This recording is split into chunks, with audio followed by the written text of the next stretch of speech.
Hello, friends. Welcome to episode 29 of the Nope Coach podcast. I'm your host, Suzanne Kohlberg. Today's topic, the exploding doormat.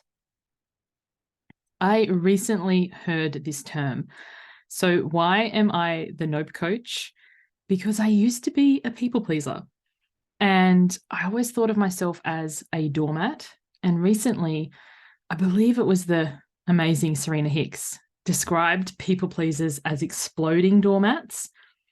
And this totally had my attention because when I was a people pleaser and I said yes out of a sense of obligation, or I said yes to keep the peace, or I did things in hopes that I would be seen, there would reach a point where when it wasn't reciprocated, and it's funny, when you're outside of a situation, you can, they say, hindsight's 2020, but you can observe it so much more and think, what was I thinking? Whereas when you're in it, it makes logical sense. If I say yes to you, if I do this thing for you, if I inadvertently, maybe even underhandedly, keep a checks and balance in my mind, I attended all your things, I responded to all your messages, I did all this for you, now it's my turn.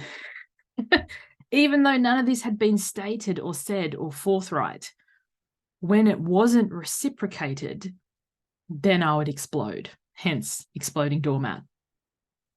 I even made a couple of notes. I'm just looking down at my notebook here. This is how passionate I am about this topic, because usually I just talk off the cuff. But when I was a people pleaser, it was wasting so much time and energy that I'll never get back, because I was always seeking approval and acceptance from people who, face it, didn't like me. And even if they had turned around, even if I had convinced them to like me, even if I had, through my action, shown them that I am enough, was that the kind of person I even really wanted to hang out with? So something I say a lot now is you do you. And I remember one of my clients once, you'll know who you are if you're listening to this show, shout out to you, was like, oh, Suzanne, when you say you do you, I kind of feel like it's a inadvertent fuck off, which is not my intention at all. When you're coming from that people pleaser energy and you're like, in this space, what is acceptable? What can I say? What can I do? How can I make you like me? As opposed to you do you and just see who hangs around. Like, I know people don't necessarily like or follow me because I swear and curse and it's inappropriate or whatever. That's okay. They're not my people. When people say to you, oh, you've changed, my invitation is, have you truly changed, or have you become even more me, even more you, even more yourself? Because what I'm going to say now is going to ruffle some feathers. There is a bird in my branding. People pleasing is manipulation. It's just that it's overt, because you're manipulating people to try and like you. You're manipulating people to only show them a version of yourself that you think they will find acceptable. There is some underhanded, understated, unsaid thing that if you were really you, that they wouldn't like you. Whereas if you just show up in your, in my case, sweary fairy, no makeup, mum bun, ridiculous shirt, unapologetic self, and people have thoughts that I should put some more care into my appearance, or I should be more mindful of what I say and all this sort of thing, those aren't my people. My people are like, fuck yeah, I'm down for this. But when we are acting as the people pleaser, when we're like, okay, I'm going to wear this dress and I'm going to do my makeup and I'm going to do these things out of a sense of obligation and make myself uncomfortable to be accepted here, and put a lot of energy and time into a facade, for lack of a better way of putting it, and then we don't get the result that we crave, that's when the exploding can happen. Because like, I did all this for you. And the confusion from people, what do you mean? I didn't ask you. I didn't know this was a thing. So for anyone listening, I just encourage you to spend some time reflecting or thinking about, do you have exploding doormat moments? Are you putting yourself out of a sense of obligation or out of a sense of, wanting to fit in? And I may do a whole other episode on fitting in versus belonging.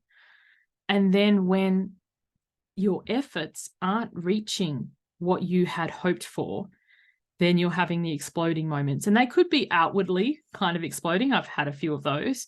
Or they could be like an inner tantrum that then has me driving through McDonald's and ordering takeout and pretending that it's, has anyone else ever driven through McDonald's for anyone overseas, and ordered like a couple of family meals so it looks like it's for more than just you because there's multiple drinks, when really it's just for you. But the person at the window probably doesn't even care. But the people-pleasing tendency is so much like, I don't want them to think I'm a pig, so I'm going to order these family meals so there's multiple drinks. Like, people-pleasing, when you're really mired in it, it knows no end. You can go to places and buy more or order more and, say things like it's for everybody or I'm taking it home, when it's really just for you. When, what does that person care? And when we can own our behaviors rather than being mired in them, that's what allows us to move through them. So, yeah, overcoming people-pleasing, realizing that it is a form of manipulation, that it's a way that you're trying to be seen in another light or a better light, and really embracing the magnificent imperfections of who you are, and that you can be a masterpiece and a work in progress at the same time, and embodying that you do you, and allowing people who align with that to stay and the people who don't to leave. It's been such a magnificent shift for me and many of my clients. And I just feel like an exhale just thinking about it. Like, there'll be some people who listen to this show who will be really offended. I remind you that offense can never be given, only taken. And it's never my intention. Like, I don't set out to be like, oh, I'm going to do this to be provocative or to be annoying or anything like that. But you speaking your truth and standing for who you are, it's your intention in life is not other people's experience. My intention is to speak to things that I'm really passionate about and to shine light on things and behaviors I've had in the past and still have and transitioning through. That could be rocky and bumpy and offensive for some people. If that's the case, then that was not my intention. But your intention is never anyone else's experience. And when you really, truly do you, it's such a freeing way to be. Thank you very much for listening. If you've enjoyed this show, please share it and head over to my website, suzannekohlberg.com. Check out, there's a whole bunch of resources and things there. And I'll see you on the next one. Bye for now.